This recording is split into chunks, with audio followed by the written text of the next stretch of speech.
2 Samuel 19, 1-15. King David's grief. It was told Joab, Behold, the king is weeping and mourning for Absalom.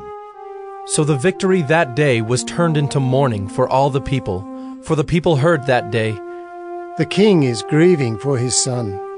and the people stole into the city that day, as people steal in who are ashamed when they flee in battle. The king covered his face, and the king cried with a loud voice, Oh, my son Absalom!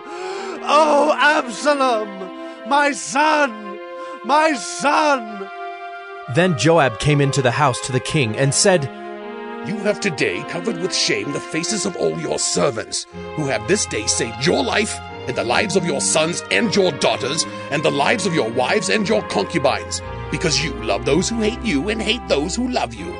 For you have made it clear today that commanders and servants are nothing to you. For today I know that if Absalom were alive and all of us were dead today, then you would be pleased. Now therefore arise, go out and speak kindly to your servants. For I swear by the Lord, if you do not go, not a man will stay with you this night. And this will be worse for you than all the evil that has come upon you from your youth until now. Then the king arose and took his seat in the gate. And the people were all told, Behold, the king is sitting in the gate. and all the people came before the king. Now Israel had fled, every man to his own home. And all the people were arguing throughout all the tribes of Israel, saying, The king delivered us from the hand of our enemies and saved us from the hand of the Philistines. And now he has fled out of the land from Absalom.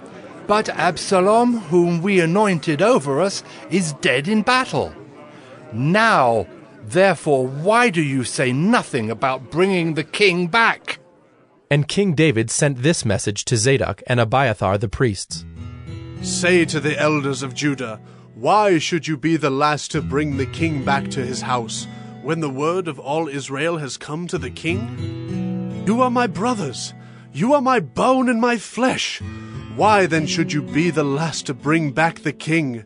And say to Amasa, Are you not my bone and my flesh? God do so to me and more also, if you are not commander of my army from now on in place of Joab.